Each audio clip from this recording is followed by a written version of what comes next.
Yes. Bakit basura to, ha? Bakit basura yan? Pao naman. Pau? Ay, Pau? Pau lang tawag mo sa akin? miss. Sorry na, miss. Gawa ko lang naman to. Pasensya na kung medyo madumi kasi... Saan ka ba galing, ha? Sa probinsya? Nag-work ka na ba sa company?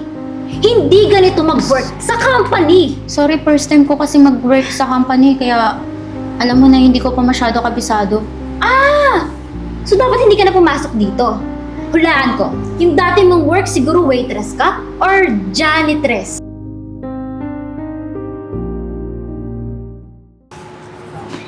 Hoy, hoy! Jering! Ano bang naririnig ko na sinisiraan daw ako, ha? Na mas magaling ka sa akin? Ah, oh, come on. Mayabang mo naman. Ay, ano ba yung pinunta mo dito? Alam mo, yung sinasabi mo sa akin na sinisiraan ka?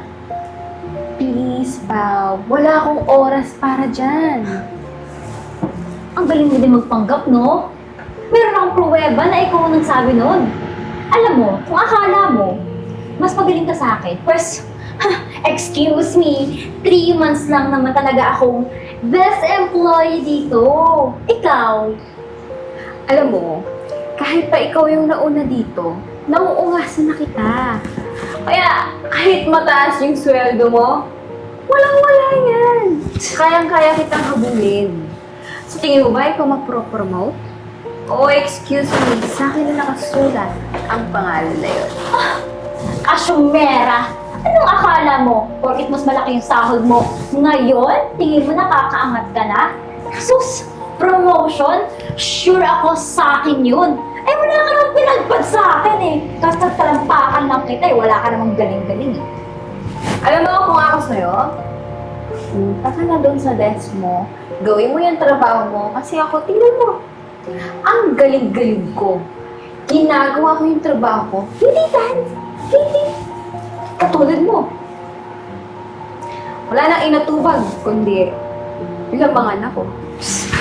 Kung mari pa nagtatrabaho, eh kung ano-ano ang pinagsasabi mo dyan, malay ko ba kung anong ginagawa mo? Baka nag-games ka lang dyan. O kaya hinaharap mo lang si boss para ma-promote ka, di ba? Para mas magaling ka, para tumaas yung sahod. Naku, alam ko na yung mga tricks na yan. Hindi na yan bebenta ngayon. Kailangan pagalingan.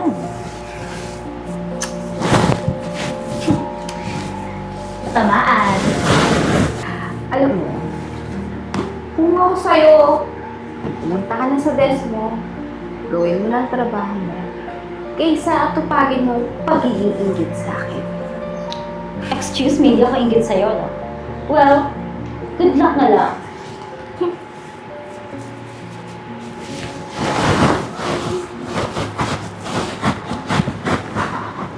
Uy, Jerain. Ano yung naririnig ko kanina pa? Nandun pa lang ako sa elevator. Rinig na kayong nag-aaway. Anong problema niya na naman? Alam mo, napaka-chismosa mo rin eh, no? Halata naman dyan sa mukha mo. Hindi naman sa ganun. Ito naman, para namang hindi tayo magkaka-office mate. Siyempre, naririnig kaya kayo sa kabilang kwarto.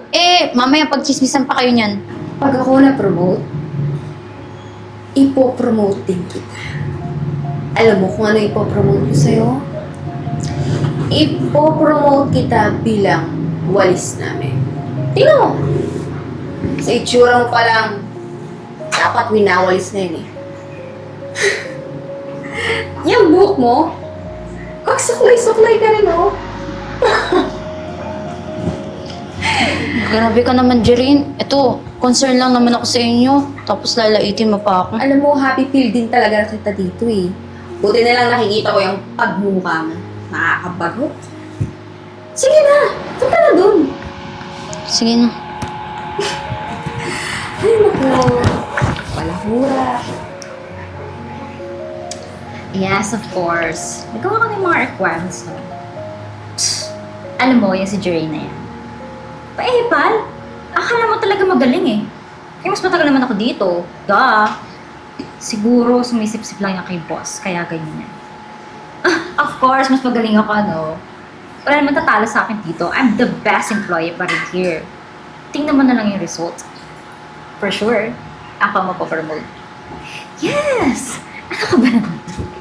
Hi, That's- Pao. Excuse me lang. Ito pala yung, natapos Excuse ko. me? Sino ka? Ako yung new, nyo? New... Ka-office mate. Ayan pala yung... Har- Ayun yung pinamibigay ni boss. Bigay ko daw sa'yo eh. This is your paper? Employee ka rin dito? Eh, Yes. bakit basura to, ha? Bakit basura yan? Pao naman. Pau? Ay, Pau? Pau lang tawag mo sa akin? miss. Sorry na, miss. Gawa ko lang naman to. Pasensya na kung medyo madumi kasi... Saan ka ba galing, ha? Sa probinsya? Nag-work ka na ba sa company? Hindi ganito mag-work sa company. Sorry, first time ko kasi mag-work sa company. Kaya, alam mo na, hindi ko pa masyado kabisado. So dapat hindi ka na pumasok dito. Hulaan ko, yung dati mong work siguro waitress ka or janitress. Actually, unang pagpasok mo nga dito, akala ko janitress ka. Mukha kasing walis tambo na may daspan sa ulo. Bakit ka nakapasok dito? Mukha ka namang basura. Nakapasok ako dahil sa interview. Ito lang naman yung ibibigay ko. Bakit ang dami pang I sinasabi? don't care. Kasi basura din to. Magsama kayo ng basura mong papers. Pero sabi niya, boss, ibigay ko daw sa'yo. I don't care. Hindi ko kailangan yan. Ayusin mo yan. Tsaka, alam mo, saling pusa ka lang dito. Kung ako sa'yo, umalis ka na lang. Makikisingit ka pa sa amin dito mga employee. Kita mo ba kami? Kita mo ba yung mga outfit at look at ang personality namin? Sobrang layo sa'yo. Tingnan mo nga yung tsura mo. Saan ka ba galing, ha? Sa karinderya? Sa bar? Ba't ganyan, ha? Parang wala man lang formality. Naka-shades ka pa? Asa ka ba? Maaraw? Nasaan yung araw, ha? Excuse me, miss. Nasa company tayo. Wala tayo sa bar, ha? Pao, anong gagawin ko na dito? I-revise ko pa ba to? Ano pa? Eh di itapon mo sa basura. Pao naman, pinaghirapan ko to eh. Wala akong pake. Di ulitin mo. Itapon mo sa basura o ulitin mo. Pao, okay, tignan mo lang. Oh, bits ka ba? Mag-isip ka nga.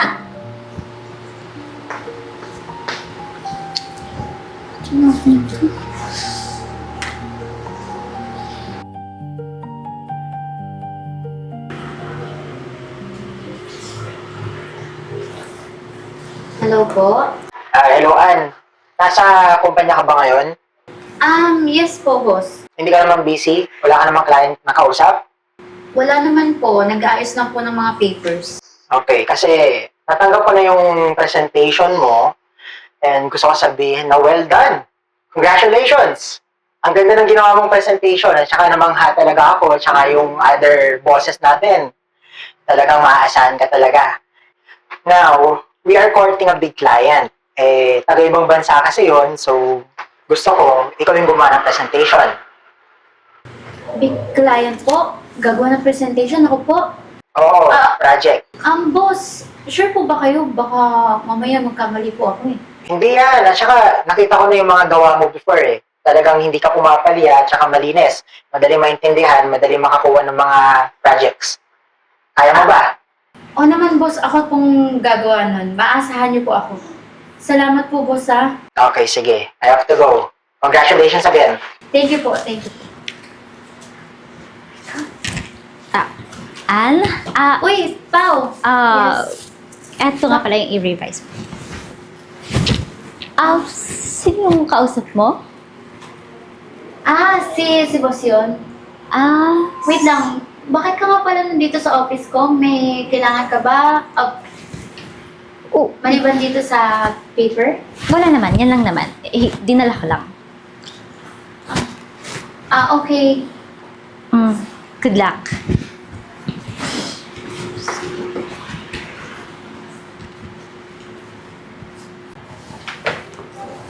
Hello. May babalita ako sa'yo.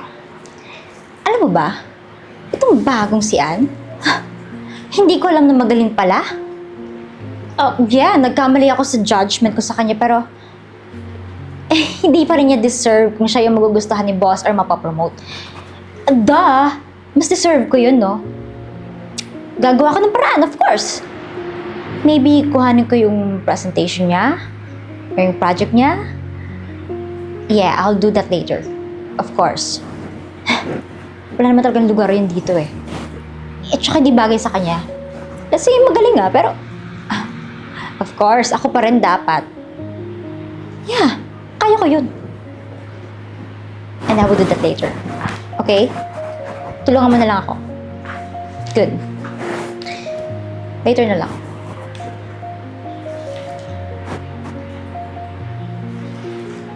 Tingnan lang natin. Ay, yung oras na pala mag-out na ako.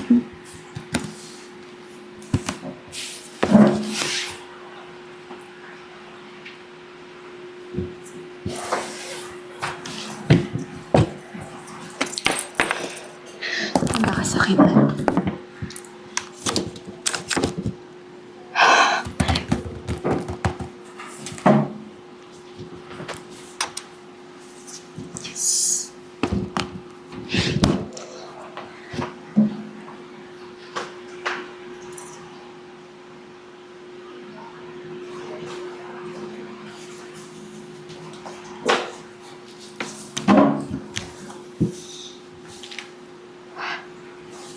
Tingnan natin. Ano pinagmamayabang mo dito, ha? Ah. Ayun.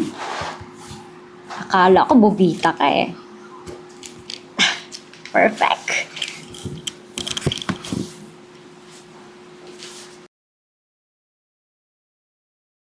Sir, na-receive niyo po ba yung presentation namin?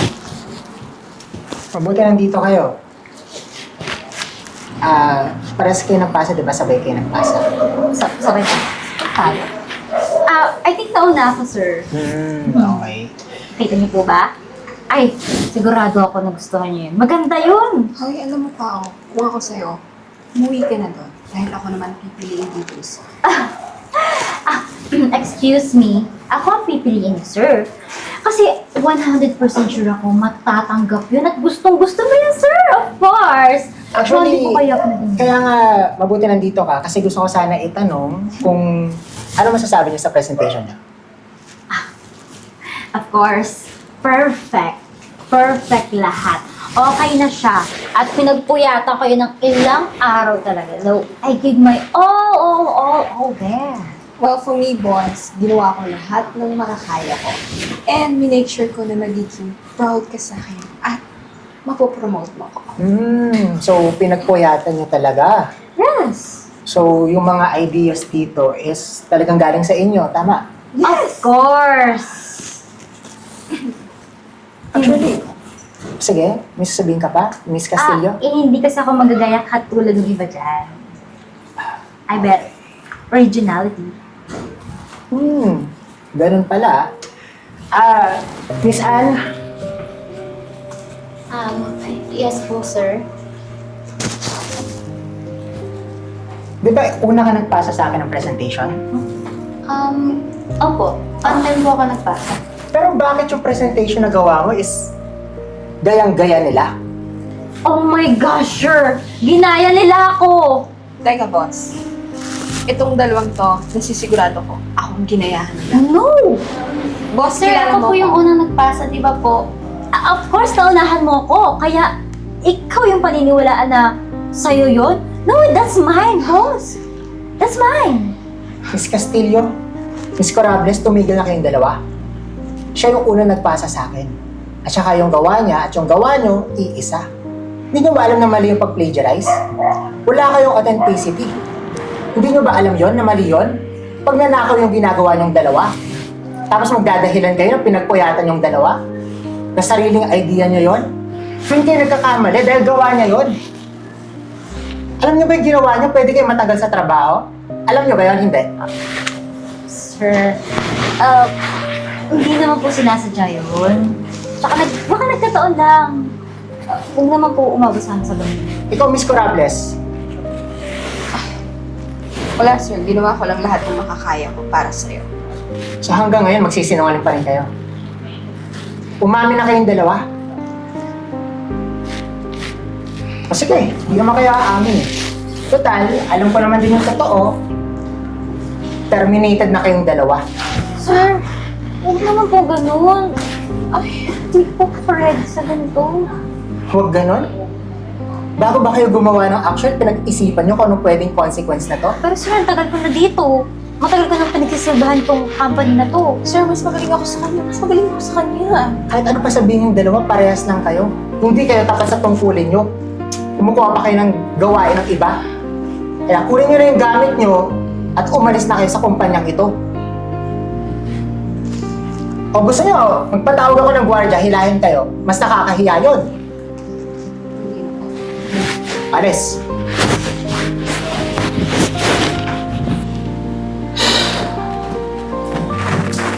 Alam mo, Miss Anne, alam ko naman talaga na gawa mo yung trabaho. Hinuhuli ko lang talaga yung dalawang yon kasi malinaw na plagiarism yung ginawa nila. Kaya nga po, hindi ko po alam na magagawa nila yun sa akin.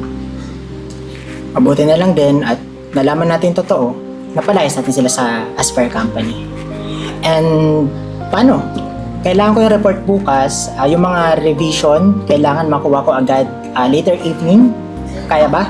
Yes po, kaya ko naman po. Okay, sige. Kasi may client tayo bukas. Kailangan natin makuha yung matamis niyang oo. Okay sir, wala pong problema yun. Ako na po yung bahala. Okay, sige.